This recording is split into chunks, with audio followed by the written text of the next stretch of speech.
Bonjour tout le monde, bienvenue à cette séance ordinaire de la MRC Rivière-du-Nord. Nous sommes le 29 avril 2026, il est 13h30. Nous sommes en direct de l'hôtel de ville de Prévost, de la salle de conférence. Je suis accompagné de mes collègues respectifs avec une exception. Aujourd'hui, nous avons la conseillère municipale de Saint-Hippolyte. Est-ce que vous voulez vous présenter à tout le monde? Oui, en fait, Lynne Côté. Je suis nouvellement élue comme conseillère à Saint-Hippolyte. En remplacement aujourd'hui. En remplacement d'Isabelle Poulain aujourd'hui. Merci de votre présence. La mairesse. Merci de votre présence. Donc, on va continuer. On poursuit. 13h30, séance ouverte. Là, je tourne mes papiers. Voilà. On va juste, si quelqu'un peut fermer la porte, s'il vous plaît. Il y a beaucoup de bruit. Merci beaucoup. Période d'intervention du public réservée au sujet à l'ordre du jour. Est-ce qu'il y a des questions avant qu'on défile l'ordre du jour régulier? Il y a toujours une période de questions à la fin aussi pour toute question d'intérêt public. Le micro est au bout de la table. Ça va? Merveilleux. Point 3, adoption de l'ordre du jour. Est-ce que quelqu'un propose? Pas de retrait ni d'ajout. Je le propose. Merci, M. Barbeau. 4.1, adoption du procès-verbal de la séance ordinaire tenue le 25 mars 2026. Est-ce que quelqu'un propose? Je le propose, M. le Préfet. Merci, M. Lamotte. 5.1. M. le Préfet. Oui. J'étais absent. C'est pas grave. OK. Ouais. Semble-t-il que ce n'est plus une obligation. Parfait. 5.1, si jamais c'en était une, on a un suppléant. Madame Côté, vous étiez absente aussi. M. Germain? Ah ouais, je vais aller. Parfait. 5.1. Dépôt du rapport des ressources humaines pour la période du 26 mars au 29 avril. C'est un dépôt. 5.2, fin de la période de probation de la conseillère en marketing, considérant la résolution numéro 11-420-25 relative à l'embauche de la conseillère en marketing, Mme Juliane Pilon.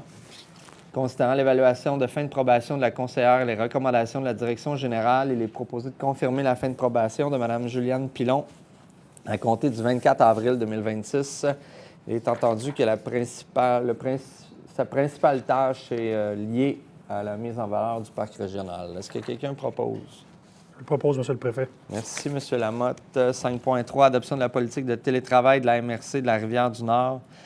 Considérant que la MRC souhaite actualiser sa politique de télétravail adoptée le 14 décembre 2022 par la résolution 10-620-22, considérant les recommandations de la direction générale, il est proposé d'adopter la politique de télétravail de la MRC de la Rivière-du-Nord, d'abroger la politique de télétravail adoptée en vertu de la résolution 10-620-22 et d'autoriser la direction générale à effectuer tous les suivis relatifs à la présente résolution. La première politique avait été adoptée tout juste après la période pandémique. Donc là, on fait des petits ajustements qui amènent un petit peu plus d'encadrement concernant le télétravail, on peut dire ça? D'accord. Est-ce que quelqu'un propose? Je vais en faire la proposition. Merci, M. Germain. 5.4, dépôt du rapport des activités du service d'évaluation foncière au premier trimestre 2026. Ça a été présenté au Conseil des maires la semaine dernière. 5.5, adoption du règlement numéro 368-01-26, modifiant le règlement 368-23 concernant les règles de contrôle et de suivi budgétaire, certaines règles administratives et la délégation de certains pouvoirs aux fonctionnaires, considérant que l'avis de motion avait été donné le 25 mars dernier, que le projet de règlement avait été aussi déposé le 25 mars, que ce règlement a été mis à la disposition du public. Il est proposé d'adopter le règlement 368-01-26, modifiant le règlement numéro 368-23 concernant les règles de contrôle et de suivi budgétaire, certaines règles administratives et la délégation de certains pouvoirs aux fonctionnaires. Est-ce que quelqu'un propose? Je le propose, M. le Préfet. Merci beaucoup. Monsieur Lamotte, 6.1, dépôt du rapport financier consolidé 2025 de la municipalité régionale de Comté de la Rivière-du-Nord. Donc, c'est un dépôt en vertu de l'article 176.1 du Code municipal. 6.2, dépôt du rapport financier 2025 de la commission municipale du comté de Terrebonne. Donc, c'est un reliquat que nous avons depuis la mise à mort des comtés et la création des MRC. Donc, on traîne un 72 000 qui fait intérêt à chaque année et pour lequel nous devons faire des rapports financiers. C'est aussi un dépôt. Est-ce que quelqu'un propose? Ah, c'est un dépôt, pardon. Un dépôt. 6.3, dépôt de l'état de situation financière du premier trimestre 2026.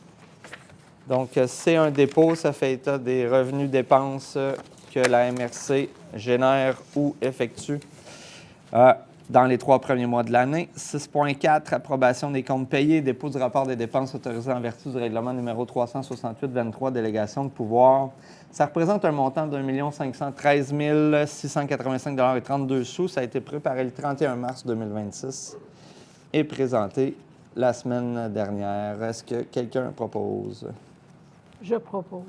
Merci beaucoup. 6.5, autorisation amendée de transferts fiscaux d'actifs et de passifs vers la Société des parcs de la Rivière-du-Nord.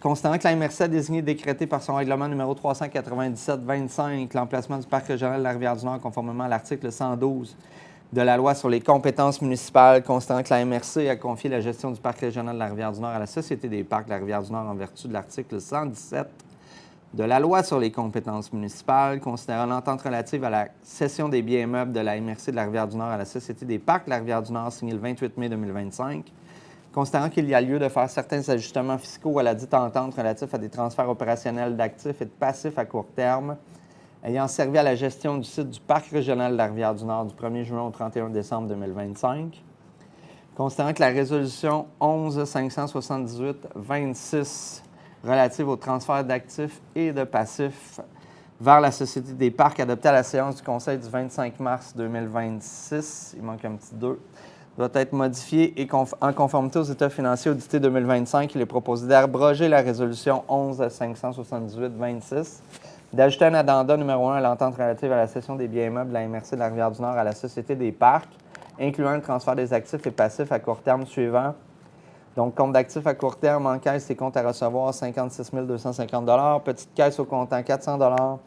Fonds de change, 2 200 $. Transit, 19 et 30 sous. Transit d'hiver, 229 et 40 sous. Stock en inventaire, 17 813 et 4 sous.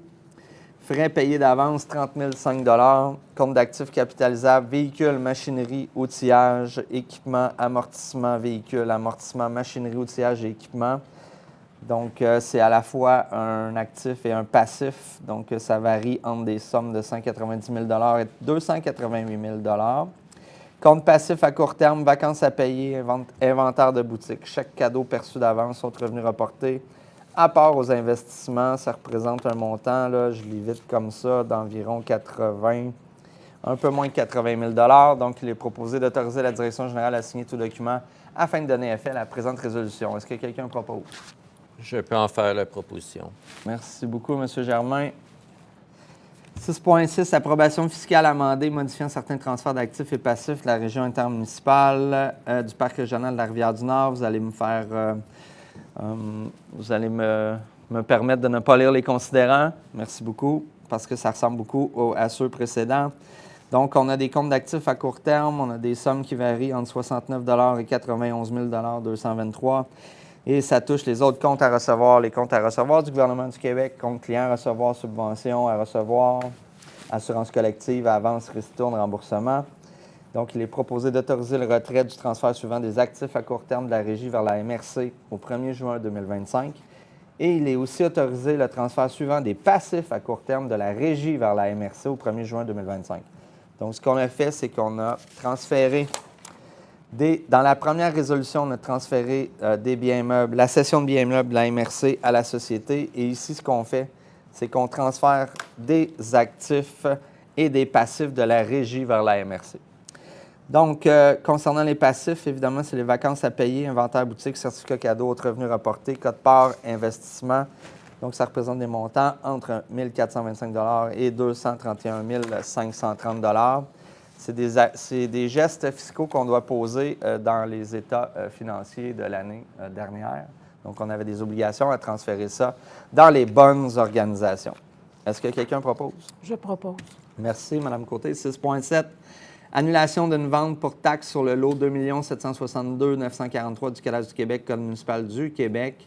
Donc, considérant que le lot que je viens de nommer, circonscription foncière de Terrebonne, a fait l'objet d'une vente pour défaut de paiement de taxes, considérant que cette vente a mené le 15 juin 2023 à l'adjudication de cet immeuble, laquelle a été publié au registre foncier sous le numéro 28091-512, considérant que l'article 1055 du Code municipal du Québec permet la résiliation et l'annulation d'une vente pour taxes du consentement des municipalités intéressées, du propriétaire et de l'adjudicateur. Considérant qu'un projet de transaction et quittance mutuelle a été préparé afin de constater le consentement des parties à la résiliation et à l'annulation de cette vente pour taxe et d'en établir les modalités d'exécution. Considérant que la municipalité, la MRC, les propriétaires de l'immeuble et l'adjudicateur ont convenu des termes de cette transaction, il est proposé de consentir conformément à l'article 1055 au Code municipal du Québec à la résiliation et à l'annulation de la vente pour taxe relativement au lot que j'ai nommé, d'entériner la transaction et quittance mutuelle à intervenir entre la municipalité, la MRC, les propriétaires de l'immeuble et l'adjudicateur relativement à cette vente pour taxe, d'autoriser le préfet ou en son absence le préfet suppléant et le directeur général ou la directrice générale adjointe à signer la dite transaction ainsi que tout acte, consentement, réquisition, déclaration de tout autre document requis afin de donner plein effet de celle-ci, incluant toute formalité requise au registre foncier relativement aux inscriptions publiées sous les numéros 27 964 578 et 28 091 512. D'autoriser le partage de tous les frais tels que décrits à l'entente à part égale et avec la municipalité de Sainte-Sophie, sauf le montant remis à l'adjudicateur qui sera assumé par la municipalité de Sainte-Sophie. D'autoriser la direction générale à effectuer tous les suivis nécessaires afin de donner effet à la présente résolution. Est-ce que quelqu'un propose? Je propose, M. le Préfet. Merci, M. Lamotte. 6.8, vente des immeubles pour défaut de paiement de taxes 2026, mandat et honoraires. Donc, c'est un exercice qu'on fait à chaque année.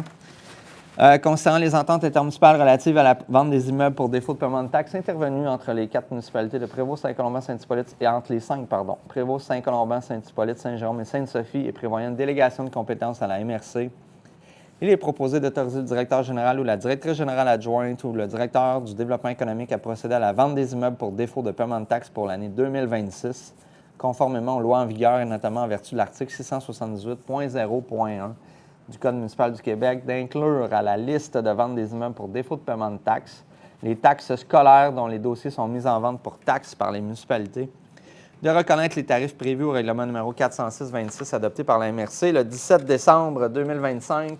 La date prévue pour la vente, c'est le 13, 12, 14 juin. 11? 11. 12? Merci. 12 juin. 7.1. Ça nous amène dans les certificats de conformité. Certificat de conformité, Saint-Jérôme, règlement numéro 03-51-007. Monsieur Barbeau. Oui, c'est un projet de règlement dont l'entrée en vigueur est une condition pour l'acquisition de la propriété du 2351 boulevard du Curé-Labelle par la commission scolaire Cille-Wilfred Laurier. Il souhaite ouvrir une école à cette adresse, une deuxième école anglophone dans la région. Est-ce que quelqu'un propose? Propose, M. le Préfet. Merci beaucoup. 7.3, certificat de conformité Sainte-Sophie, règlement numéro 1466-2026. À vous la parole, M. Lamotte. C'est apporter des précisions sur les matériaux de clôture autorisés. Autoriser les clôtures en mer métallique limitées à certains usages publics et commerciaux seulement. Dans la zone U719, c'est d'ajouter la classe C2, commerce local. D'ajouter l'usage spécifiquement interdit, la quincaillerie, vente de pièces d'auto, le magasin de construction, articles usagés, cannabis et pharmacie. Est-ce que quelqu'un propose? Je vais en faire la proposition. Merci, M. Germain. 7.4, certificat de conformité Saint-Hippolyte, règlement numéro 1170-19-01. Donc, considérant que Saint-Hippolyte a adopté le règlement, modifiant le règlement numéro 1170-19 sur le plan d'urbanisme, afin d'assurer la concordance, chaque municipalité a fait ça dans les derniers mois. Je pense que chaque municipalité l'a fait. En tout cas, Saint-Colomban l'a fait. Je sais que Saint-Jérôme aussi dans l'exercice. Monsieur le Préfet, vous avez... J'en ai sauté une. Ouais, Ah oui, c'est vrai. 7.3, je m'excuse. Certificat de conformité Sainte-Sophie, règlement numéro 1466-2026. Oui. C'est ça? Oui. C'est pour prévoir des normes qui visent à empêcher le dépérissement d'un bâtiment et de le protéger contre les intempéries et préserver l'intégrité de sa structure. Les champs d'application, c'est un immeuble patrimonial, un bâtiment principal et un bâtiment accessoire. OK. Est-ce que quelqu'un propose? Je propose. Merci, M. Barbeau. Il semble que j'ai oublié de faire proposer la résolution 6.8 pour autoriser la vente des immeubles pour défaut de paiement de taxes 2026. Moi, je le propose, M. le Préfet. Merci, M. Lamotte. Désolé de cet impair. J'ai le cœur sous la main, M. Lamotte. Surtout que ça peut être des bons revenus. 7.4. Certificat, oui, comme j'avais commencé, 7.4, certificat de conformité Saint-Hippolyte, règlement numéro 1170-1901. Donc, il s'agit d'un règlement de concordance avec la modification au schéma d'aménagement. Donc, c'est d'ajouter, dans le fond, la délimitation des ronières puis leurs aires de protection. D'accord. Est-ce que quelqu'un propose? Je vais en faire la proposition. Ça touche le plan d'urbanisme. 7.5, merci M. Germain. Certificat de conformité Saint-Hippolyte, règlement numéro 1179-1905. Est-ce que vous voulez le présenter, Mme Côté? Oui, en fait, Allez-y. c'est relatif au zonage. Là. C'était afin d'autoriser les classes d'usage commercial artériel dans la zone C115 et autoriser l'entreposage extérieur. Merci beaucoup. Est-ce que quelqu'un propose?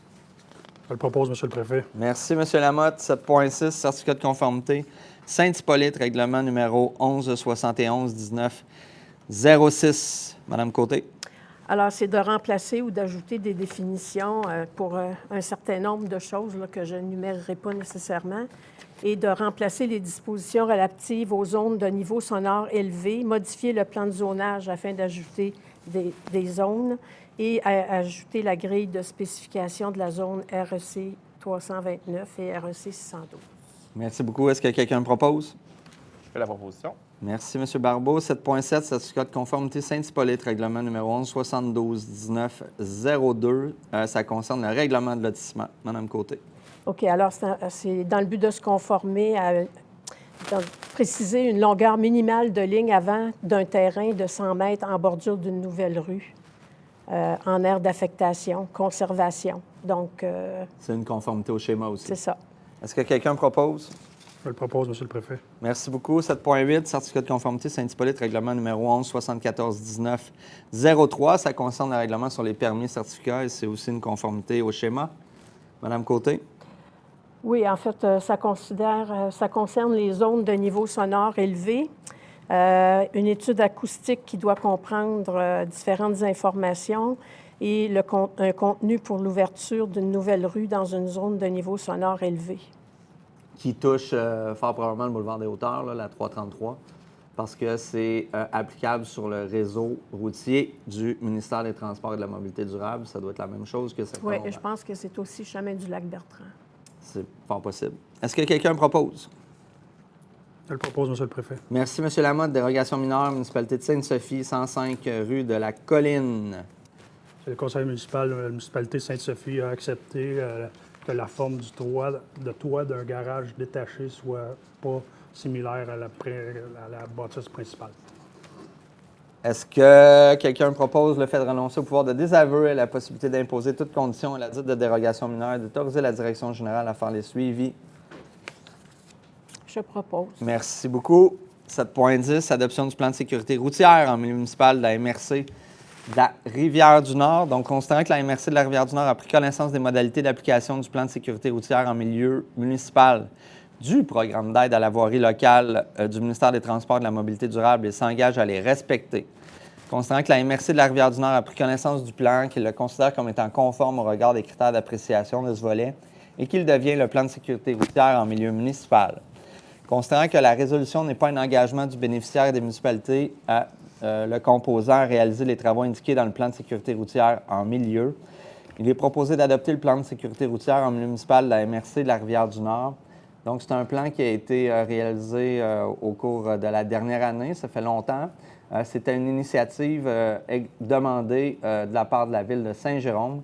C'est notamment grâce à ce plan que les services de policiers municipaux peuvent faire des demandes de surveillance par radar sur le réseau municipal. Ça exclut les secteurs qui sont régis par le ministère des Transports et de la Mobilité durable. Donc, il y avait une enquête, analyse à faire pour déterminer les sites les plus accidentogènes sur le territoire de la MRC, donc l'analyse de débit, les rapports policiers, les rapports que les différentes organisations qui œuvrent sur le territoire pouvaient avoir, sinon les données. Suivant ça, il y a eu un ciblage de sites déterminés où les risques d'accident, les risques de sécurité ou d'insécurité étaient plus élevés. Donc, à partir de ça, il y a eu un rapport et un plan qui a été déposé. Et ce sera ensuite à la MRC et aux villes, les municipalités, la correspondant, de faire les représentations pour permettre d'obtenir soit des subventions ou des aides financières ou des outils pour leur permettre d'améliorer la sécurité sur leur territoire. Est-ce que quelqu'un propose? Je propose. Merci beaucoup. 7.11, adoption de la reddition de compte au programme d'aide à la voirie locale, PAVL. Il y a une petite inversion ici, Mme Bélanger. Du ministre des Transports et de la Mobilité durable, volet du plan de sécurité routière municipale, considérant que la MRC de la Rivière-du-Nord a pris connaissance des modalités du plan, considérant que la MRC de la Rivière-du-Nord a obtenu une aide financière au démarrage de 25 000 considérant que la MRC Rivière-du-Nord a obtenu une aide financière à l'élaboration du plan d'une valeur de 124 533 incluant les taxes nettes, considérant que le versement du solde de l'aide financière maximale de 87 173 incluant les taxes nettes sera effectué après l'approbation du plan de sécurité routière en milieu municipal et de la reddition de compte par le ministère. On parle ici du ministère de la Sécurité publique, non, le ministère des Transports, pardon. Considérant que le chargé de projet de la MRC, M. Guillaume Lorrain-Taillefer, directeur général, représente cette dernière auprès du ministère dans le cadre de ce dossier, il est proposé d'autoriser la présentation d'une demande d'aide financière pour les travaux admissibles, de confirmer que la MRC de la Rivière-du-Nord a réalisé les travaux selon les modalités d'application en vigueur et d'autoriser le directeur à signer tout document ou entente à cet effet avec le ministre des Transports et de la Mobilité durable. Est-ce que quelqu'un propose? J'en fais la proposition. Merci beaucoup. 7.12, octroi de contrat pour la surveillance des travaux de réfection d'une partie de la chaussée du drainage du parc linéaire, le petit train du Nord, phase 1. Donc, travaux qui auront lieu sur une partie de la chaussée du drainage du parc à Prévost, considérant la nécessité de mandater une firme d'ingénierie responsable de la surveillance des travaux. Considérant que le règlement de gestion contractuelle permet la conclusion d'un contrat gré à gré pour une dépense de moins de 139 000 considérant l'offre de service datée du 25 mars 2026 de la firme Artelia pour la réalisation du mandat de surveillance des travaux, d'un total de 49 887,65 incluant les taxes applicables, considérant qu'Artelia est la firme ayant eu le mandat de réaliser les plans de devis des 10 travaux et qu'elle détient les meilleures connaissances afin de réaliser le mandat, considérant que la greffière trésorière adjointe déclare disposer des fonds nécessaires pour effectuer la dépense au poste budgétaire 02 70 151 522, il est proposé d'octroyer le contrat de service pour la surveillance des travaux d'une réfection d'une partie de la chaussée à la firme Artelia au montant de 49 ou de 149? Il y a un petit 100 de trop dans la résolution. De 49 887,65 incluant les taxes applicables. Est-ce que quelqu'un propose? Je le propose, M. le Préfet. Merci beaucoup. Donc, 49 887,65 7.13, octroi de contrat pour les dépenses associées à la mise aux normes de l'écocentre de Sainte-Sophie. Considérant que la gestion des écocentres de Saint-Jérôme, Sainte-Sophie, Prévost et Saint-Hippolyte est de la responsabilité de la coopérative de solidarité tricentriste depuis le 1er avril 2025 suite à la signature d'un contrat avec la MRC Rivière-du-Nord. Considérant que selon l'article 19 de la partie B, clause technique de ce contrat, la MRC est responsable de la conformité selon les lois en vigueur des aménagements physiques des écocentres satellites, dont celui de Sainte-Sophie. Considérant que la mise à niveau de l'écocentre de Sainte-Sophie passe par l'acquisition de conteneurs ainsi que par l'aménagement d'un espace pour l'entreposage de pneus. Considérant que le règlement de gestion contractuelle permet la conclusion de contrats gré à gré pour une dépense de moins de 139 000 considérant l'offre déposée par la coopérative de solidarité tricentriste au montant estimé de 15 981,53 incluant les taxes applicables pour procéder aux achats des équipements ainsi que la coordination des travaux afférents. Considérant que ce montant pourrait varier selon le coût réel de l'achat du matériel auprès des fournisseurs, considérant que la greffière trésorière adjointe déclare disposer des fonds nécessaires pour effectuer la dépense, à même le surplus accumulé non affecté, il est proposé d'octroyer un contrat d'une valeur maximale de 20 000 incluant les taxes applicables à la coopérative de solidarité tricentriste pour les dépenses associées à la mise aux normes de l'écocentre Sainte-Sophie, pris à même le surplus accumulé non affecté, que toute somme non utilisée soit retournée dans le surplus accumulé non affecté de la MRC. Est-ce que quelqu'un propose? J'en fais la proposition. Merci, M. Germain. 7.14, autorisation de signature de la Convention d'aide financière dans le cadre de l'entente sectorielle de développement visant la mise en valeur et la protection des rivières pour le projet Route bleue secteur Saint-Jérôme et Prévost. Considérant que la MRC confirme avoir réalisé le projet Route bleue caractérisation, signalisation et cartographie et a reçu les sommes inscrites à l'entente, considérant que la MRC doit signer la Convention d'aide financière pour clore le dit projet, il est proposé d'autoriser le directeur général ou, en son absence, la directrice générale adjointe à signer la convention d'aide financière dans le cadre de l'entente sectorielle que je viens de nommer Et ainsi proposer le directeur de l'aménagement du territoire et à l'environnement à effectuer tous les suivis nécessaires à la réalisation de la présente résolution. Est-ce que quelqu'un propose? Je propose. Merci, Mme Côté. 7.15. Demande d'amendement au projet de loi numéro 22 afin d'abroger l'article 245.1 de la loi sur l'aménagement et l'urbanisme. Considérant que le gouvernement du Québec, c'est quand même c'est une demande importante là, qui peut résulter à des sommes extrêmement importantes pour la MRC. Considérant que le gouvernement du Québec a confié aux municipalités régionales de comté le mandat de réaliser des plans de protection des milieux humides et hydriques et aux municipalités par concordance l'obligation de les appliquer. Considérant que les plans de protection de milieux humides et hydriques doivent être approuvés par le ministère de l'Environnement, de la lutte contre les changements climatiques, de la faune et des parcs afin qu'elle entre en vigueur. Considérant que l'Assemblée nationale a accordé en 2023 une immunité aux municipalités locales et régionales lors de l'application de leur plan de protection des milieux humides et hydriques en modifiant l'article 245 de la loi sur l'aménagement et l'urbanisme. Considérant que lors de l'étude article par article du projet de loi modifiant l'article 245, un nouvel article a été introduit dans la loi, le 245.1, sans réflexion ni étude d'impact préalable, obligeant toute municipalité régionale de comté et toute communauté métropolitaine à transmettre un avis à chaque propriétaire d'un immeuble concerné par un acte qui vise la protection de milieux humides et hydriques. Considérant que le contenu du nouvel article 245.1 oblige toute municipalité régionale de comté et communauté métropolitaine qui désire se prévaloir de l'immunité prévue à l'article 245 de faire la preuve de l'envoi d'un avis à tous les propriétaires concernés. Considérant que cette procédure exclusive aux milieux humides et hydriques fera en sorte que tous les propriétaires concernés recevront au minimum 2 avis sur le même sujet et que ceux qui se retrouvent sur un territoire couvert par une communauté métropolitaine en recevront 3. Considérant que l'obligation de transmettre individuellement des avis à l'ensemble des propriétaires concernés entraîne un fardeau administratif majeur et des coûts importants pour les municipalités, les MRC et les communautés métropolitaines, notamment en raison des frais d'impression et de distribution, ces coûts étant accentués dans le contexte actuel d'instabilité et de perturbation des services de Poste Canada. Considérant que la multiplication des avis portant sur un même objet de protection des milieux humides et hydriques est susceptible de nuire à la compréhension des citoyens, de créer de la confusion quant à la portée réelle des mesures adoptées et d'engendrer de l'insatisfaction à l'égard de l'action municipale.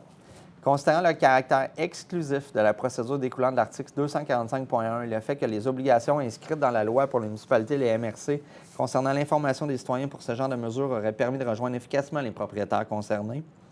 Considérant que le ministère de l'Environnement refuse de s'imposer les mêmes obligations pour informer les propriétaires concernés par la nouvelle cartographie des zones inondables, plus nombreux que ceux concernés par les milieux humides et hydriques en raison des coûts prohibitifs. Considérant que l'abrogation de l'article 245.1 de la loi sur l'aménagement et l'urbanisme constituerait un réel allègement administratif pour les municipalités de la MRC. Considérant que le 27 novembre 2025, le chantier en allègement de la charge administrative, formé en vertu de la déclaration de réciprocité signée le 13 décembre 2023 et regroupant le ministère des Affaires municipales et de l'Habitation, la Fédération québécoise des municipalités, l'Union des municipalités du Québec, la Ville de Montréal, la Ville de Québec, associant également l'Association des directeurs municipaux du Québec, l'Association des directeurs généraux des MRC du Québec, l'Association des directeurs généraux des municipalités du Québec et la Corporation des officiers municipaux agréés du Québec, a convenu de recommander d'inclure l'abrogation de l'article 245.1 de la loi sur l'aménagement et l'urbanisme comme mesure prioritaire dans un projet de loi.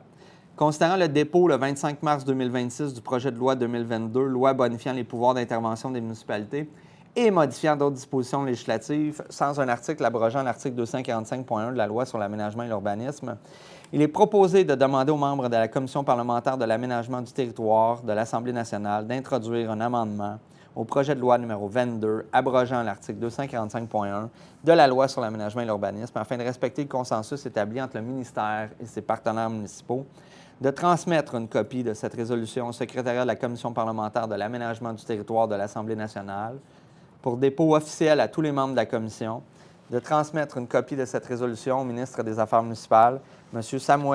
Samuel Poulain, au député représentant la circonscription de Saint-Jérôme à l'Assemblée nationale, M. Yuri Chassin, et à la Fédération québécoise des municipalités. En gros, c'est un article qui suggère que nul ne peut plus ignorer la loi. Il faudrait aviser tous les propriétaires concernés du changement législatif afin de s'assurer d'une immunité. C'est comme est mentionné dans la résolution, ce n'est pas une mesure que s'impose lui-même le ministère de l'Environnement. Ça ressemble à quelque chose qui a dû être plaidé à l'extérieur des différentes commissions, d'un article qui a été ajouté rapidement, sans nécessairement valider son applicabilité et nécessairement mesurer les coûts d'application de ça. On a estimé environ la facture potentielle de la MRC Rivière-du-Nord à plus de 115 000 pour envoyer comment on appelle ça? Oui, des avis recommandés, donc le courrier recommandé avisant les propriétaires. Est-ce que quelqu'un propose? Je propose. Merci, Mme Côté. 8.1, dépôt du rapport d'activité du service de développement économique au premier trimestre 2026. 8.2, dépôt de la recommandation du comité d'investissement FLI-FLS. Donc, le directeur général, greffier trésorier dépose. Donc, la recommandation du comité, c'est d'octroyer un prêt de 250 000 $ pour un projet d'expansion à l'entreprise Presky Saint-Jérôme Incorporée. 8.3, autorisation de signature de l'avenant 1 au contrat de prêt du Fonds local d'investissement, considérant que le contrat de prêt du Fonds local d'investissement a été signé le 5 juillet 2023, considérant qu'un avenant audit contrat est requis pour intégrer les nouvelles modalités du programme et de son renouvellement, considérant qu'en vertu de l'article 10 du contrat, une modification peut être apportée à son contenu par écrit et avec l'accord des parties, il est proposé d'autoriser le préfet ou en son absence le préfet suppléant à signer l'avenant 1 au contrat du prêt du Fonds local d'investissement. Est-ce que quelqu'un propose? Je propose, M. le préfet. Merci, M. Lamotte. 8.4. Nomination et retrait des représentants siégés sur le comité d'investissement conjoint FLI-FLS. Considérant la démission de M. Stéphane Gauthier et l'absence de Mme Chantal Germain à plusieurs rencontres, tous deux membres ressources au comité d'investissement conjoint FLI-FLS. Considérant qu'il est opportun de pourvoir leur remplacement. Considérant l'intérêt de Mme Tamara Vaillancourt, chargée de projet Carrefour Jeunesse Emploi Rivière-du-Nord, de siéger à ce comité, il est proposé d'accepter la démission de M. Gauthier et Mme Germain et de nommer Mme Tamara Vaillancourt, chargée de projet, à titre de membre ressources au comité d'investissement conjoint FLI-FLS pour une durée de 24 mois. Est-ce que quelqu'un propose? J'en fais la proposition. Merci, M. Barbeau. 8.5, octroi de contrat relatif à la réalisation de plans de vie, à la création d'un espace de jeu libre de type urbain en milieu naturel sur une île du parc régional de la Rivière-du-Nord. Considérant que la MRC souhaite aménager l'espace, considérant que la résolution 11-534-26 relative à l'obtention de l'aide financière dans le cadre du volet 2 du Fonds Région Ruralité pour le projet de transformation du parc régional de la Rivière-du-Nord. Considérant que le règlement de gestion contractuelle de la MRC permet de procéder par demande de prix, et ce pour toute dépense inférieure au seuil déterminé par le gouvernement pour l'appel d'offres public. Considérant que la MRC a reçu 3 offres de prix conformes au règlement de gestion contractuelle, considérant l'analyse et la recommandation favorable de la conseillère au développement des affaires et récréo-touristique à l'issue de la demande de prix, considérant que la greffière trésorière adjointe déclare disposer des fonds nécessaires, il est proposé d'octroyer le contrat pour la réalisation de plans de vie à la création d'un espace de jeu à l'entreprise Collectif Escargot pour un montant de 36 096 $ 40 sous, incluant les taxes applicables, conformément à leur offre de service datée du 10 avril 2026. Est-ce que quelqu'un propose? J'en fais la proposition. Merci, M. Germain. 8.6, octroi de contrat pour l'aménagement d'une cuisine commerciale dans un conteneur au parc régional de la Rivière-du-Nord. Considérant que la MRC souhaite aménager le projet mentionné, considérant la résolution 534-26 relative à l'obtention de l'aide financière dans le cadre du volet 2 du Fonds Région Ruralité, considérant que le règlement de gestion contractuelle de la MRC permet de procéder par demande de prix, considérant que la MRC a reçu le 23 avril 2026 des offres de prix, dont une conforme au règlement de gestion contractuelle, considérant l'analyse et la recommandation favorable de la conseillère au développement des affaires et récréo-touristique à l'issue de la demande de prix, considérant que la greffière trésorière adjointe déclare disposer des fonds nécessaires, il est proposé d'octroyer le contrat de service pour l'aménagement d'une cuisine commerciale dans un conteneur au parc régional de la Rivière-du-Nord à l'entreprise Fabrication de camions-restaurants sur mesure. Ça ne peut pas être plus niché comme nom d'entreprise. Pour un montant de 78 939 $ 54 sous, incluant les taxes applicables, conformément à leur offre de service datée du 23 avril 2026. Est-ce que quelqu'un propose? J'en fais la proposition. Merci, M. Barbeau. 8.7, adoption de la politique de partenariat du parc régional de la Rivière-du-Nord. Donc, considérant que la MRC souhaite se doter d'une politique de partenariat permettant d'encadrer sa collaboration avec des tiers, que ce soit des promoteurs, des organismes, pour le financement ou la réalisation de projets, événements ou infrastructures au Parc régional de la Rivière-du-Nord, considérant que les membres du Conseil de la MRC jugent opportun d'adopter une politique de partenariat qui définit les critères d'admissibilité, assure une gestion équitable des ressources et formalise les ententes actuelles et à venir. Il est proposé d'adopter la politique de partenariat du Parc et d'autoriser la direction générale à faire les suivis relatifs à cette résolution. Est-ce que quelqu'un propose? Je propose. Merci beaucoup. 9.1. Dépôt du rapport des activités en transport adapté et collectif au premier trimestre 2026. C'est un dépôt. Il y a des villes en croissance de services aussi sur le territoire. 9.2. Adoption du règlement numéro 379-05-26 modifiant le règlement 379-24 relatif à l'organisation par la municipalité régionale de Comté de la Rivière-du-Nord d'un service de transport collectif par taxibus et minibus sur le territoire des municipalités de Prévost, Saint-Colomban, Saint-Hippolyte et Sainte-Sophie. Considérant que l'avis de motion avait été donné le 25 février dernier, considérant que le dépôt du projet de règlement avait été fait à la même date, considérant que le règlement a été mis à la disposition du public, il est proposé d'adopter le règlement numéro 379-05-26 modifiant le règlement 379-24 relatif à l'organisation par la municipalité régionale de la Rivière-du-Nord d'un service de transport collectif sur le territoire des municipalités de Prévost, Saint-Colomban, Saint-Hippolyte et Sainte-Sophie. Si ma mémoire est bonne, on parlait de modifier ou de déplacer des arrêts. Oui, c'est des ajouts d'arrêt. Un ajout aussi. Un ajout d'arrêt? Merci beaucoup. Est-ce que quelqu'un propose? Je vais en faire la proposition. Merci, M. Germain. 10.1, demande d'appui de Conservation Nature Canada au dépôt d'une demande de financement pour la mise à niveau des sentiers de la réserve Alfred Kelly au programme d'aide financière aux infrastructures récréatives, sportives et de plein air, volet 2.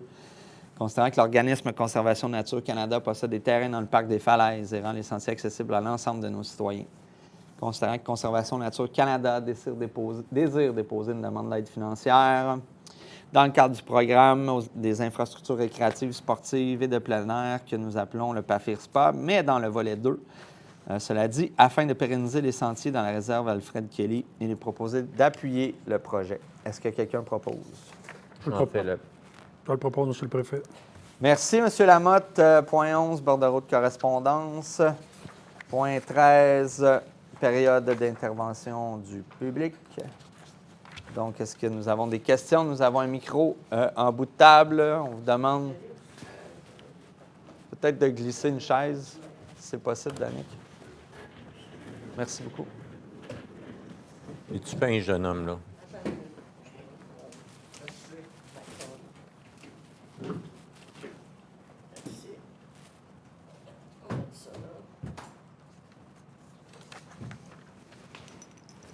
Vous avez besoin de vos documents?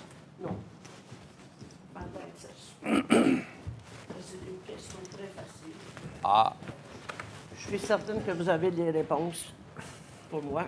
D'abord, je me présente, Élise Faneuf. Je suis la présidente. Le micro, oui, s'il vous plaît. il faut-tu que je l'eau? Non, tout est ouvert. Faites juste le point. Juste à le tenir? Bon. Alors, je suis pour M. Germain et M. Lamotte. Vous me connaissez déjà beaucoup. N'est-ce pas? M. Barbeau m'a rencontré. Monsieur, je ne me rappelle pas votre... Lalande. Lalande? Oui. Alors, oui, on s'est rencontrés. Et Mme Côté, vous remplacez, je suppose, Isabelle? C'est ça. Parfait. Alors, je suis depuis longtemps dans le transport, vous le savez. On a travaillé très fort pour faire connaître le transport adapté, les moyens. Alors, moi, je me demandais, avec les changements qu'il y a eu, du TAC à sa non-existence, puis que c'est rendu maintenant chez vous, j'aimerais ça savoir quel est le montant d'argent qui vous a été transmis, si on veut, par le ministère pour faire du transport et quelle portion de ce budget est allée au transport adapté. C'est ça. OK. Je pense bien que vous avez peut-être pas les chiffres avec vous. Je n'ai pas les chiffres avec moi, mais c'est deux enveloppes différentes. Okay? Oui, oui, je le sais, le collectif. Mais on nous a toujours dit au MTMD que le transport collectif, c'était tout. Ben non, nous autres, on a dit le collectif, pour nous, c'est du régulier, les gens qui se promènent, puis il y a l'adapté. C'est deux enveloppes différentes. Oui. Et on est rémunéré de façon différente dans chacune des enveloppes. OK? Là, je ne pourrais pas vous donner des détails. Peut-être Geneviève pourrait vous le donner. Mais ce qui est, je pense, le sens de votre question, c'est est-ce que l'argent dans le collectif va dans l'adapté va dans le collectif et vice-versa? Je peux vous certifier, OK, que chaque enveloppe respecte son utilisation. OK? Par ailleurs, un matin que la réceptionniste est au bureau, le téléphone sonne, bien, je vais vous dire le 3/4 du temps, le 3/4, 80. Au niveau du collectif, 99 des réservations se font par Internet. OK? Donc, la tâche des employés de la MRC affectés soit au collectif, soit à l'adapté. En pratique, là, il n'y a pas... Ouais, je m'en allais dire, il n'y a pas de micro, mais il y en a un gros. C'est principalement l'adapté qui en bénéficie. Le personnel qui était à la MRC, c'est principalement l'adapté qui en bénéficie. Oui, parce qu'on comprend bien que les gens comme moi qui ont des limitations, mais il y en a que c'est par rapport à l'Internet, ils ne sont pas capables de l'utiliser. On comprend ça. Alors, on y va aussi avec l'état de santé des gens. Là, on s'en vient avec un 355 000. 355 000. 355 000 qui va à l'adapté. Bon, d'accord. Je vais vous dire, le service d'adapté n'est pas perdant. Quand on a décidé de rapatrier le TAC, OK, il y avait un coût associé à avoir une structure, OK, des états financiers à faire à la fin de l'année. Oui. Une personne qui faisait la comptabilité, tout ça. Puis là, il y a des personnels. Puis il y avait... donc, on a ramené ça à la MRC, puis Xavier t'en rajoutera, si tu veux, tout à l'heure. C'est pour faire des économies d'échelle. Oui. Parce que, tu sais, j'aime beaucoup les comptables, mais 10 000 tous les ans pour se faire dire que les chiffres balancent, c'est ça. Oui. Fait qu'on a ramené ça à la MRC. Moi, j'avais une certaine... j'avais négocié avec monsieur le préfet à l'époque. J'ai dit, écoutez, ça nous prend un comité d'usagers. OK? Donc, il y a un comité d'usagers. S'il y a des usagers qui sont membres du TAC, qui veulent faire partie du comité d'usagers, présentement, c'est moi et Isabelle qui siègent dessus, mais on n'a pas de citoyens parce qu'on a fait plusieurs fois des demandes, mais il n'y a pas de citoyen qui est embarqué. Donc, ça, moi, c'était important pour moi qu'il y ait un comité d'usagers parce que sinon, Normalement. c'est ça. Ensuite de ça, on est à veille de rendre présentement l'adapté n'est pas informatisé. OK? Fait qu'on va l'informatiser, mais attention, il va être informatisé pour ceux qui veulent s'en servir. OK? Moi, je suis une famille d'accueil, il est 9 h le soir, puis là, j'ai oublié de réserver pour Guy demain. OK? Pauvre petit Guy, il ne pourra pas aller à son activité. Bien là, si avec le responsable de famille d'accueil, lui, il va être capable d'aller sur Internet. Okay? Ouais. Mais le service personnalisé va toujours rester. OK? OK. C'est pour élargir l'offre de service et non pas la diminuer. Bien, je vous remercie beaucoup. Bien, ça me fait plaisir. Puis s'il y a des questions, n'hésitez pas. C'est pas mal mon dossier à la MRC, même si je n'ai pas une étiquette. Ça, je ne sais pas comment Déposez-le sur le côté. l'installer pour qu'il tienne.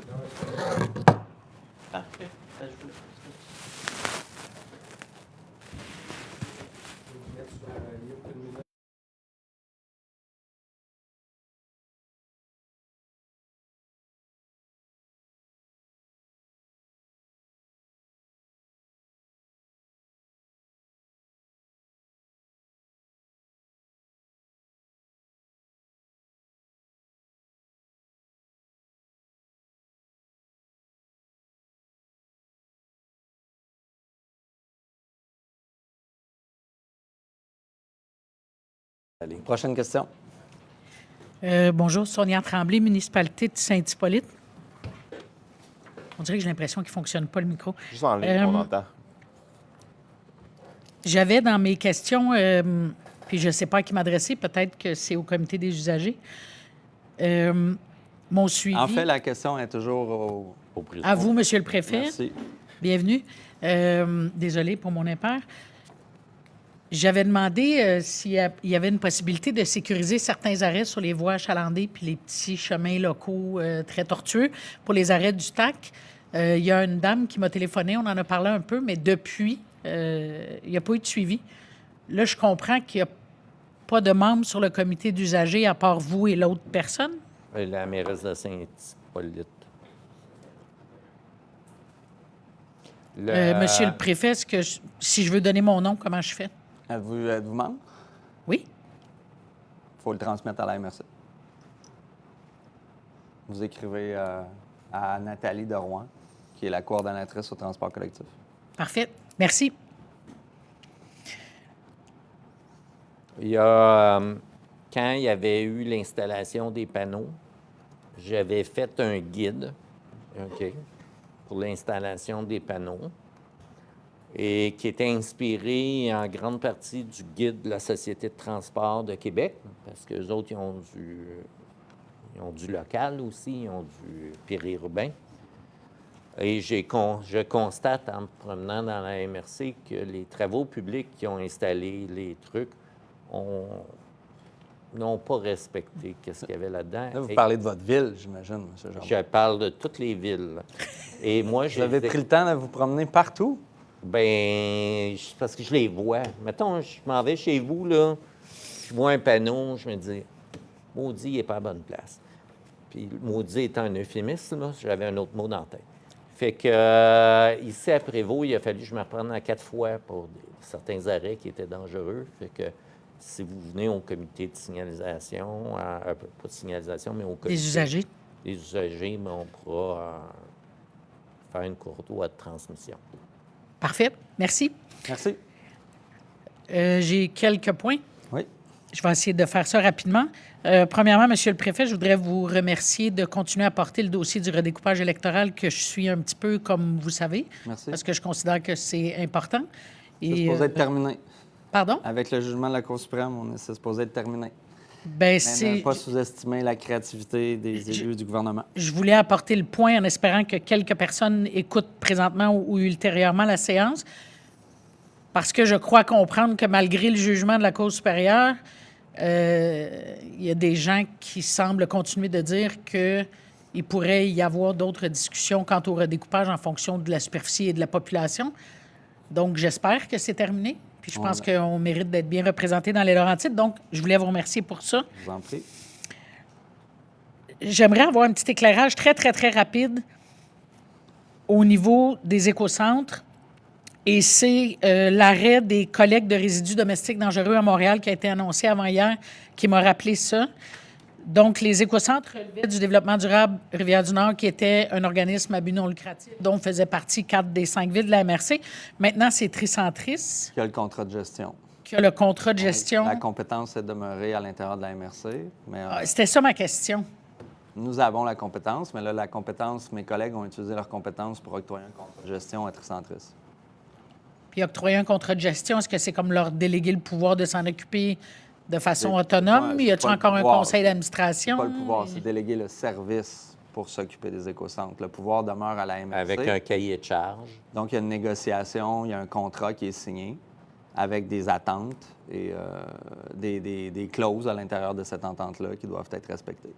Parce que j'entendais au niveau de Sainte-Sophie des travaux, il y a eu au niveau de Saint-Hippolyte aussi un montant via Tricentris là, pour les communautés durables. Je ne sais pas si c'est la même chose pour Sainte-Sophie, mais enfin, je me demandais... donc, c'est la MRC qui a délégué, mais de façon balisée, disons. On n'a pas délégué, on a signé une entente de contrat de gestion. C'est important, les termes. Ben, je comprends pas la différence. Nous, on a gardé notre pouvoir. C'est une délégation de pouvoir que la MRC possède, la gestion des écocentres. Oui. Avec sa délégation de pouvoir, on a signé un contrat de gestion avec Tricentris. C'est un contrat de service. Donc, il faut qu'ils vérifient avec vous avant de faire quoi que ce soit. C'est juste... Ben Ben, là, pour j'ai pas les répondre- clauses par cœur, là, mais... Non, c'est pas ça que je vous Il y demande. a les, J'essaie il y a juste de les comprendre. mandats, il y a les responsabilités communes afin d'assurer la tenue de service puis la qualité de service sur les territoires. Donc, il n'y a plus de conseil d'administration comme il y en avait un avec le développement Non. durable Rivière-du-Nord ou les maires ou autres Effectivement, représentants. c'est dans le fond, le conseil d'administration, c'est le conseil des maires qui vient Ah, déterminer. OK. C'est ça que je cherchais à savoir. Merci. Merci de rajouter. Allez-y, M. juste, Barbeau. aussi, pour être sûr, Tricentris a aussi son propre conseil d'administration où tous les membres sur Oui. une coop nomment des gens. Donc, par exemple, Oui. à Saint-Jérôme, on a un administrateur. Notre Oui. conseillère municipale, Isabelle Leblanc, est administratrice. On a des sièges. Puis, pour le programme C'est investir dans les communautés, chaque ville, à travers la MRC, fait sa proposition de son projet. Donc, c'est pas le Tricentris qui décide de notre projet, c'est chaque ville respective peut, à travers la MRC, par exemple à Saint-Jérôme, on va planter 200 arbres incessamment avec le gramme. On a un 86 000 qu'on va chercher dans ce programme-là, qu'on a déposé à Tricentris directement à travers la MRC, puis Tricentris accepte le projet directement de leur programme à eux. Mais c'est ça que je cherchais à savoir qui avait L'idée vient de la ville. L'idée vient des villes directement pour leur propre projet à eux, le dépose à Tricentris à travers la MRC, qui est un peu la compétence est à la MRC. Donc, on utilise la MRC un peu pour être la courroie de transmission de nos projets. Puis ensuite, Tricentris réalise le projet dans la ville concernée ou finance ou retourne l'argent, tout dépendant du projet. Oui, bien, c'est ça qui me rassure. Que la MRC continue d'être. Le seul enjeu, en fait, qui existe, c'est que dans le règlement Tricentris, c'est que si on prend trop de temps avant de déposer un projet, bien, eux, cet argent-là, ils ne le dépensent pas, donc ils se font imposer sur ce montant-là. Donc, eux veulent qu'on dépose des projets assez rapidement. Donc, si on n'est pas assez rapide, eux, ils vont rendre l'argent accessible à des entreprises, des organisations d'économie sociale OK. dans le coin qui OK. pourraient déposer des projets dans cet argent non utilisé. Donc, c'est aussi un incitatif aux villes d'être un peu plus proactives et de s'assurer que lorsque le montant est confirmé, d'avoir déjà des projets clés en main. OK. Merci. Puis peut-être me permettre l'ajout. d'ajouter, à l'intérieur de Tricentris, il y a un comité qui détermine si les projets déposés par les villes répondent aux exigences de leur programme. Oui. C'est souvent ça que les projets sont autorisés. Mais mon inquiétude était, c'est pas eux qui ont la clé de nos écocentres. En fait, c'est ça. La clé de nos écocentres. Ben, La clé c'est- physique, oui, mais Oui, mais je veux ils dire. opèrent. C'est comme un c'est- sous-traitant. C'est comme un sous-traitant. Exactement. C'est ça opèrent. qui me rassure de savoir que c'est encore la MRC qui gère. Qui gardent la compétence. Oui, exact. OK, merci. Est-ce que les services d'urbanisme des villes, parce que là, vous avez adopté, je pense que ce sont les derniers certificats de conformité de correction au schéma d'aménagement actuel avant le début de la révision du nouveau. Non? Je suis pas sûr que Sainte-Sophie, je ne sais pas, êtes-vous à jour? On le passe mardi prochain. C'est ça. Fait que ça En tout cas, reste Sainte-Sophie. on est près de la fin. Bon. Dans la révision du schéma d'aménagement, est-ce que les directeurs ou directrices là, de services d'urbanisme des villes ont un lien avec le service d'urbanisme de la MRC? Autrement dit, est-ce que Il y a des les rencontres. services d'urbanisme locaux ont leur mot à dire selon leur réalité qui leur est propre ou si une c'est rencontre- uniquement le Il y a une service d'urbanisme de rencontre, la il y a une MRC? rencontre, je ne connais pas la fréquence des rencontres, là, mais le directeur de l'aménagement du territoire rencontre les directeurs de services d'urbanisme de nos villes pour faire une transmission d'informations, partage d'informations, Ben, c'est échange, ça. J'ai réflexion. une amie, une bonne connaissance qui a posé cette question-là, puis la réponse était c'est la MRC qui gère l'ensemble de la révision du schéma, puis je pensais que c'était inexact, puis je voulais poser la question ici pour être sûr Ben, d'avoir la bonne réponse. la réponse, c'est quand même la MRC qui gère le projet de révision du schéma. là. Oui, mais elle est quand même à l'écoute où il y a quand même des échanges Ben oui. entre les services urbanistes de chaque La MRC, municipalité. c'est une organisation municipale qui a 5 clients. Hein? Oui, les c'est 5 C'est les 5 villes. Fait que Oui, ce serait... c'est ça. En fait, là, la MRC, elle pourrait décider de faire n'importe quoi au niveau du schéma. C'est quand même le Conseil des maires qui est souverain dans Oui, c'est l'acceptabilité des actions. C'est vrai. Bien, une ville pourrait demander quelque chose, puis ça, il faut bien le comprendre. La Faire MRC, dire non. OK. Tout Puis à fait. La MRC pourrait demander quelque chose, puis le MAMACH pourrait dire non. Exact. OK, c'est top-down et non pas, ça part pas de la base. Je comprends, Ouais. mais mon but était de m'assurer qu'il y a, et je le savais, mais je voulais le nommer, qu'il y a quand même des conversations, puis des échanges, puis des discussions entre les différents services d'urbanisme, puis qu'évidemment, il faut respecter les orientations du gouvernement, de la MRC, puis que oui, ça va du haut vers le bas. Ça, Ça va? Hein, Guy, on ne peut pas passer quelque chose, partir de quelque chose de Sainte-Sophie, puis là... Non, excusez. Parlez-moi pas du schéma d'aménagement, s'il vous plaît. Aviez-vous une dernière question? Bien, ça ne serait pas la dernière, c'est pour ça que j'essayais d'aller rapidement. Moi, je vais partir dans 5 minutes. Mais je vais parler à M. le préfet. De toute façon, celui, il faut que je m'adresse. J'avais une curiosité. Pourquoi, dans un des règlements, c'est le 7.2, là, c'est juste une curiosité, pourquoi il y avait interdiction de pharmacie et de cannabis et de autres items? C'est un point de la municipalité de Sainte-Sophie. J'ai juste pas compris pourquoi il y avait des interdictions. C'est une liberté que le conseil municipal ou que le service d'urbanisme a suggéré au conseil qui a accepté. C'est souvent aussi dans les catégories d'usage qui sont ciblées dans les types de bâtiments. Là. Je ne sais pas si... Est-ce que je peux répondre, monsieur? Ben oui. Allez-y. Ben, étant donné qu'il y a déjà 2 pharmacies sur le territoire de Sainte-Sophie sur le boulevard 158, donc on ne voulait pas en avoir une Cannibaliser. 3e, on veut quelque chose de plus diversifié. Donc puis le cannabis, bien, on le sait très bien que c'est pas un produit qu'on veut avoir terriblement sur notre territoire. Ah oui? Oui. D'accord. J'achève? Puis juste pour vous donner une petite orientation sur l'endroit, ça se trouve Oui. être au village. Donc, si vous regardez là, tantôt, là, on parle de pièces d'auto usagées. Oui. On ne voulait pas avoir des pièces d'auto usagées à l'extérieur du commerce. Donc, c'est pas l'endroit pour ça. Non, je comprends. Ça m'apparaissait abstrait, puis j'étais juste curieuse. Le TAC, j'en ai parlé au début.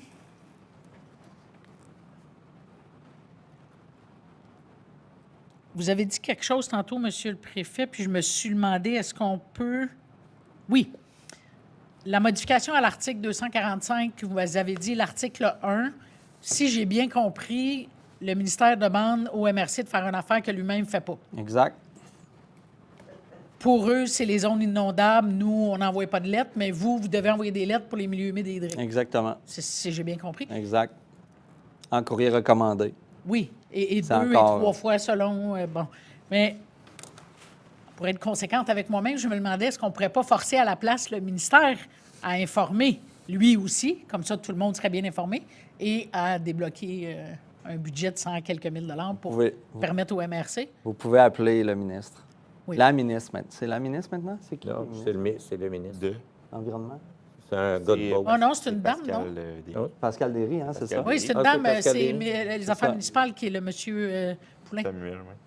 C'est ça. OK, non, mais ça, on Pascal sait que ça ne Derry. donnera rien, mais il n'y a pas de pression qui peut être faite pour que... Mais la pression, c'est la résolution, Qu'on fait, Mme ouais. Tremblay. En ce moment, tout le monde le fait, cette résolution-là, pour justement envoyer un Oui, message, donc, là. mais l'objectif de la résolution, c'est si vous ne le faites pas, nous autres, on ne le fait pas non plus. Moi, je me disais plutôt que de niveler par le bas pour qu'on ne les force pas à le faire. Ben Comme non. ça, les citoyens en zone inondable et les citoyens C'est quand même, impactés par le c'est PRM quand à même charge. 115 000 de fonds publics, là, Oui. Mme Tremblay. Là, si vous proposez oui. de faire la même chose, ce serait 230 000 de fonds publics.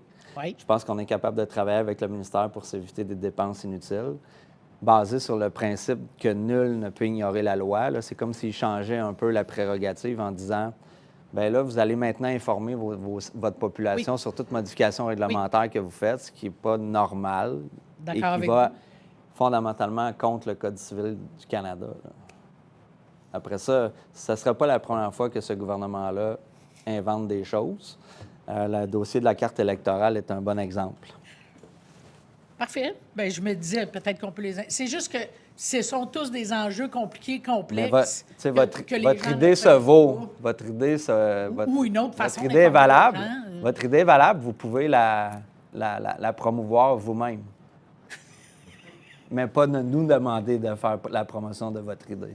Non, je serais allée cogner à une porte, chercher laquelle, puis là, vous me dites laquelle. Exact. Fait que je vais peut-être essayer. Merci beaucoup. Merci. Peut-être une petite chance.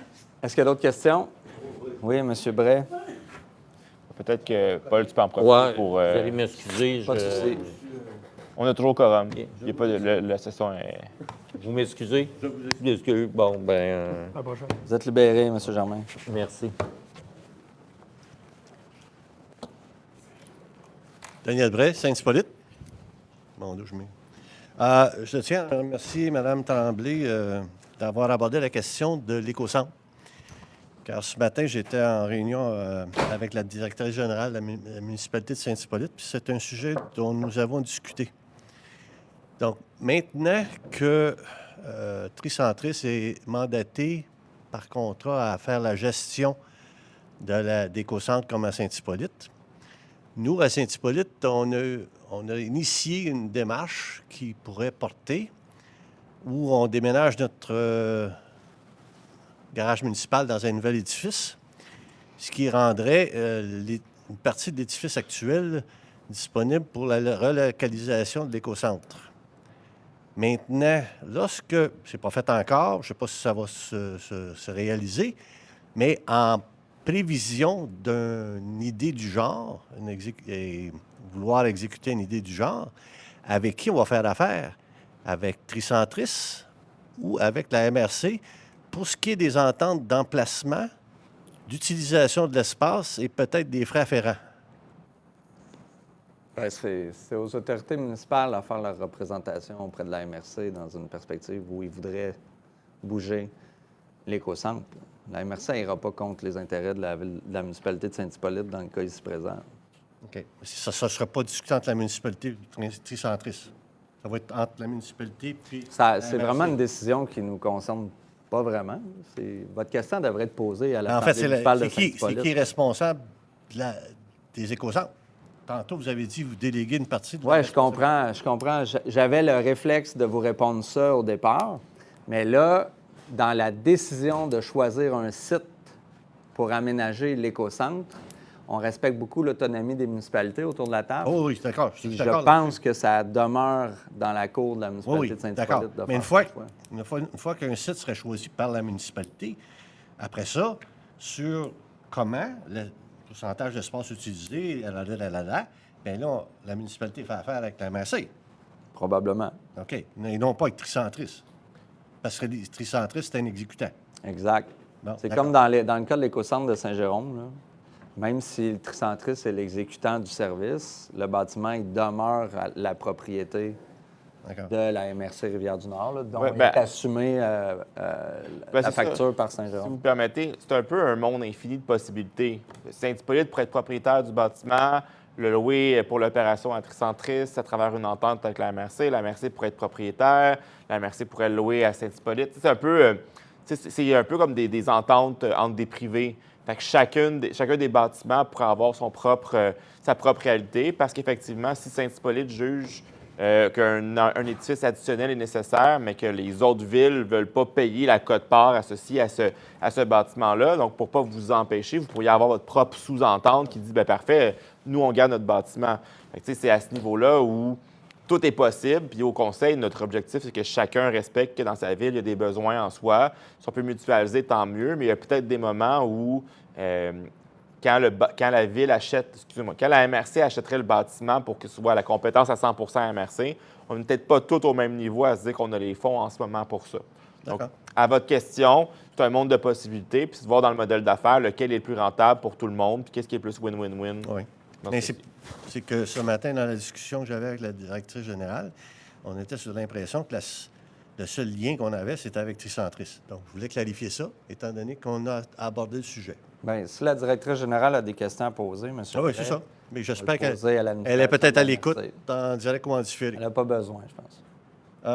Je reviens sur l'item 5.5. Lorsque j'ai téléchargé l'ordre du jour, à ma grande joie, j'ai vu qu'on parlait d'adoption d'un règlement avec un numéro et qui concernait un titre, donc dans ce cas ici, des règles de contrôle de suivi budgétaire. Et alléluia, on explique ce que le règlement numéro 1 tel veut dire. Cependant, je suis arrivé dans la section 7 et tous les numéros de 7.1 à 7.8, on parle d'un règlement, pas de titre, on ne sait pas c'est quoi. C'est un certificat de conformité, en fait. C'est pas la même chose. Oui, mais c'est un règlement porte sûrement un titre. Moi, les règlements qui ont été votés là, en certificat de conformité ont tous été présentés dans les assemblées municipales respectives dans les semaines précédant la séance aujourd'hui. OK. Donc, si je n'avais pas assisté à ces réunions-là et que je téléchargeais l'ordre du jour, il faudrait que je fouille pour essayer de savoir c'est quoi le règlement. C'est quoi votre question précise, M. Bray? Bien, moi, en fait, je constate et je suggère que peut-être que dans des cas comme ça, on pourrait mettre juste le titre du règlement. ajouter au numéro? Bien, je pense qu'on en fait la lecture à chaque fois. Là. Oui, mais là... Quand les maires ont présenté, là, ils ont présenté les éléments Oui. concernés à l'intérieur des certificats de conformité. D'accord. Donc, c'était une suggestion C'est d'amélioration. ici, là, modifiant le règlement numéro 03-51-000 sur le zonage. Ça concerne Saint-Jérôme. Si je regarde Saint-Hippolyte, Sainte-Sophie, Saint-Hippolyte, règlement de zonage. C'est ça le titre du règlement de zonage. OK, d'accord. Je vais revenir sur le point 174, 19.3, le 7.8. Le projet de règlement 174, 19.3, concernant le bruit, je crois. C'est un règlement qui vient, si je comprends bien, sur la loi de l'aménagement et de l'urbanisme du Québec. En fait, si vous faites référence au règlement sur le corridor sonore, C'est ça. c'est une nouvelle exigence que le ministère des Transports et de la Mobilité durable, dans la perspective de la modification du schéma d'aménagement, a voulu appliquer sur son réseau routier. OK, Il l'a d'accord. appliqué, par exemple, sur l'autoroute 15, il l'a appliqué sur la 333 à Saint-Hippolyte, sur la montée de l'église à Saint-Colomban, 158. 158 à Sainte-Sophie. Ce n'était pas des choses qui existaient auparavant. L'impact que ça va avoir, c'est que ça amène des modifications au code du bâtiment pour demander des éléments Oui. acoustiques. Puis, On, tu sais, c'est une- on nous l'a expliqué à la C'est ça. rencontre du 31 mars. Juste pas à me la couper la parole, présentation. s'il vous plaît. Juste pas me couper Oui, la oui, parole. excusez-moi.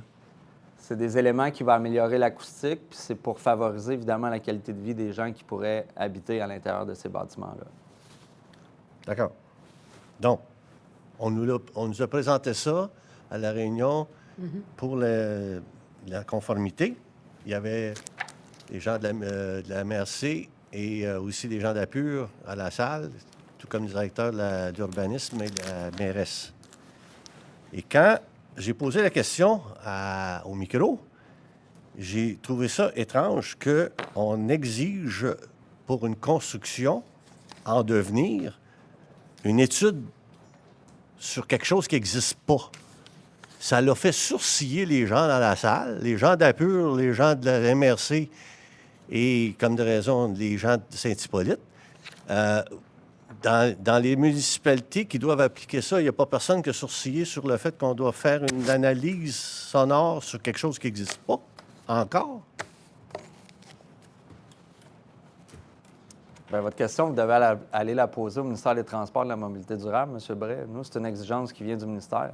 OK, mais vous autres, vous n'êtes pas posé de questions là-dessus? Bien, c'est une étude acoustique. Je veux dire, il y a une analyse du bruit qui doit être faite sur le terrain. Il y a combien de décibels en moyenne qui est capté à partir de la route. Puis quel élément de construction va permettre une acoustique qui permet une amélioration de la qualité ou à tout le moins une atténuation de l'impact sonore à l'intérieur du bâtiment. OK. Ben, en fait, c'est ça, j'ai de la misère à comprendre, par contre, votre question. Non, c'est parce qu'on dit- pas.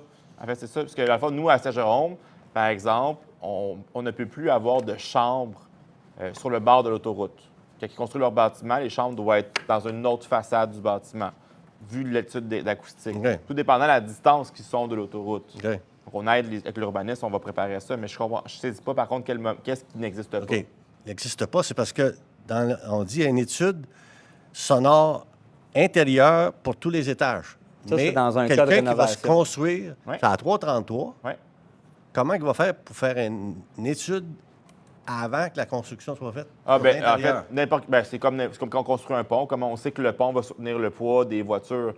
Les ingénieurs du son, ainsi de suite, connaissent les tendances, savent qu'à quelle hauteur d'une proximité d'une autoroute qui produit tant de bruit, si tu mets juste un revêtement, par exemple, de J-Proc simple avec une brique, le son va passer à tant de pourcentage. Si tu isoles davantage, à ce moment-là, donc le plan de l'immeuble doit être fait en conséquence de réduire le son au maximum. OK. Donc, c'est un calcul d'ingénieur, comme on pourrait faire avec les ponts, par exemple, quand on présume le poids qui va arriver dessus éventuellement. Là. OK. Donc, l'important, c'est que tout ça soit compris par les gens qui vont appliquer. Bien, c'est surtout les départements, les services d'urbanisme de chaque ville qui accompagnent les gens pour le faire. Puis je tiens à dire que ce règlement-là, c'est un règlement qui vient simplifier la chose parce qu'anciennement, on devait faire des tests acoustiques pour des cabanons aussi.